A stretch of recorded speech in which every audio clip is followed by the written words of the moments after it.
Hi everyone! Welcome to my channel, and for today's video ay magluluto tayo ng sinigang na buto-buto ng baboy. Ang ating sinigang na buto-buto ng baboy ay lalagyan natin ng iba-ibang gulay. Ang sarap nito guys, promise, kaya tara na, samahan niyo na akong magluto.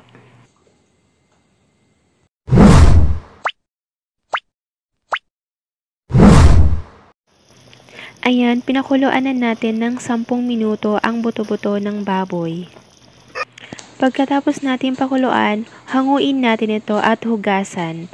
At ilagay na natin sa isang kaserola, lagyan natin ng bagong tubig at pakuluan natin ito sa katamtamang apoy lamang. Ayan, pinakuluan muna natin ito ng 10 minuto kanina para maalis yung mga impurities ng baboy. Ayan, kumukulo na, haluin natin ito.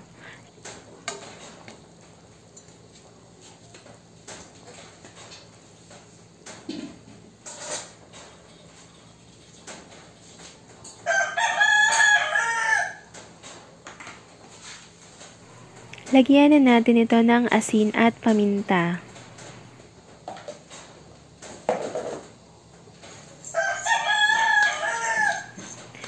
Ayan, dinurog na paminta ang ilalagay natin.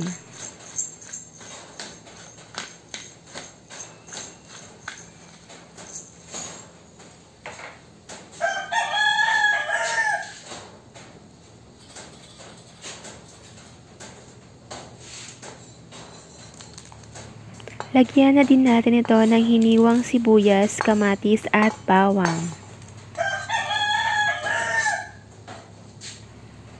Haluin natin ito.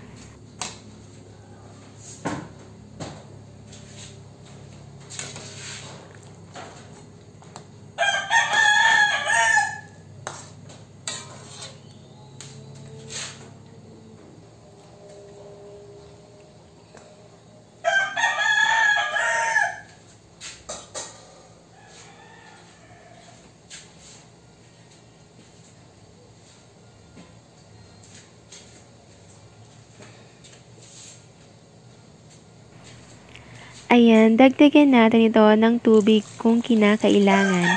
Takpan at lutuin natin ito ng 10 to 15 minutes.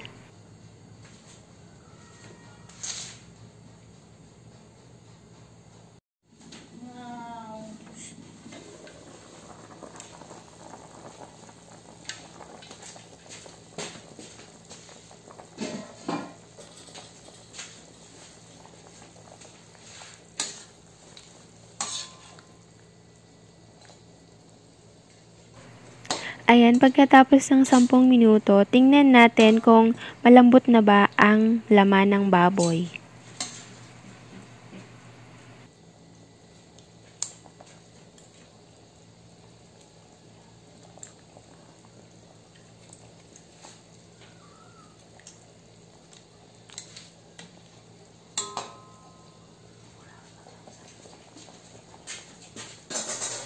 Ayan, kailangan pa natin na pakuluan ng 5 hanggang 10 minuto ang buto-buto ng baboy.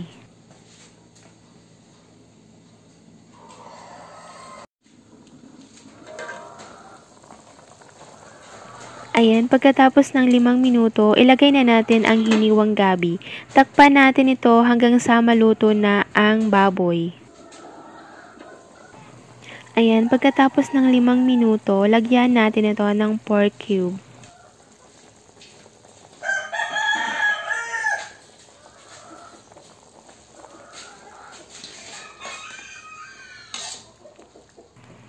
Ayan, halu-haluin natin.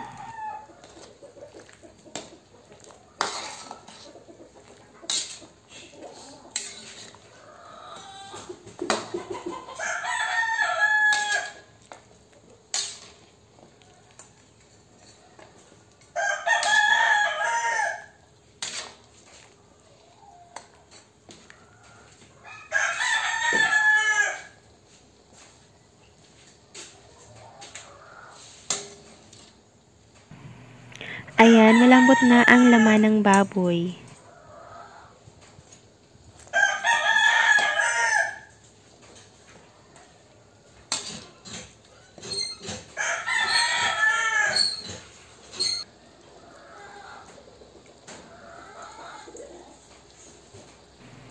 Lagyan na natin ito ng sili. Pwede kayo maglagay guys ng siling haba.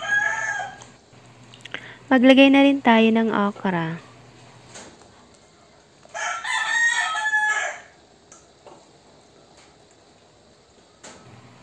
Lagyan na din natin ito ng sitaw. Medyo mahaba lang yung pagputol ko ng sitaw. Lagyan na din natin ito ng hiniwang sigarilyas. Lahat guys na gulay na nilagay natin ay nahugasan natin ito ng mabuti.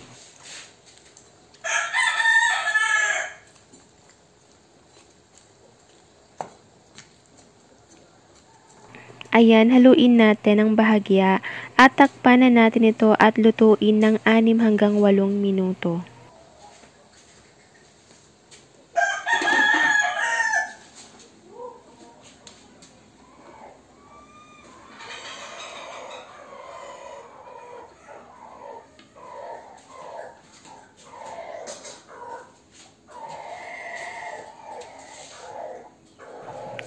Ayan, sa mga nakaabot na po sa part na to at hindi pa po kayo nakasubscribe, please do subscribe na po para madagdagan naman ang ating mga subscribers. And paki-like na rin po pala itong video. Thank you and God bless.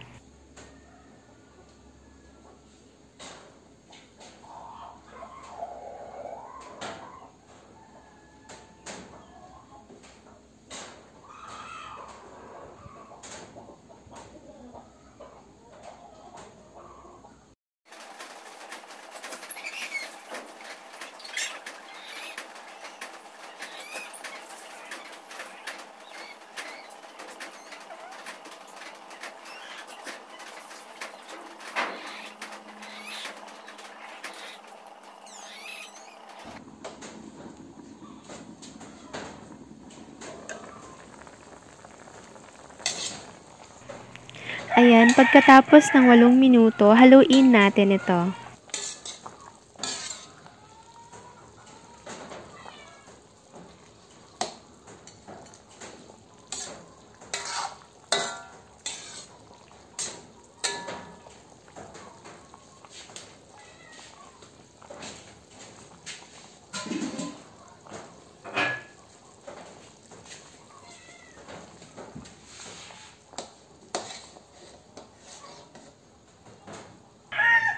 Ayan, maglagay na tayo ng pampaasim. Naglagay na tayo dito ng calamansi juice.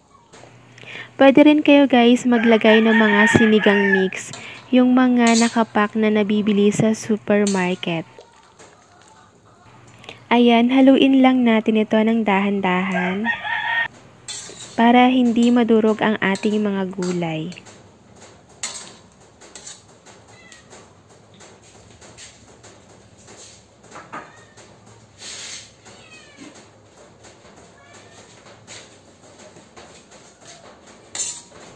Takpan at lutuin lang natin ng 2 minuto para maluto ang nilagay natin na calamansi juice.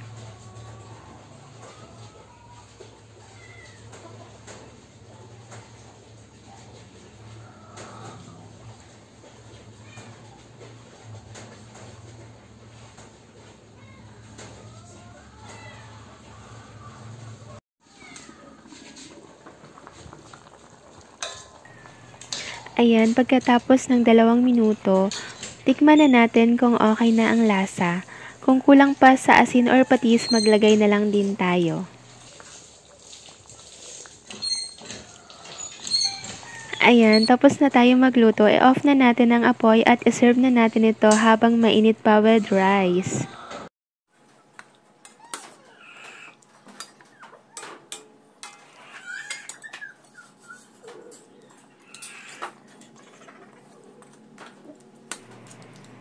Ayan, salamat po sa panonood. Sana ay nagustuhan nyo ang ating video for today ng sinigang na buto-buto ng baboy.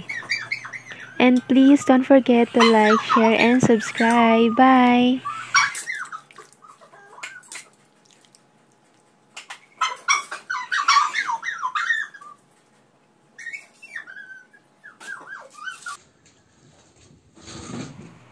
Ayan, tara guys, kain na tayo.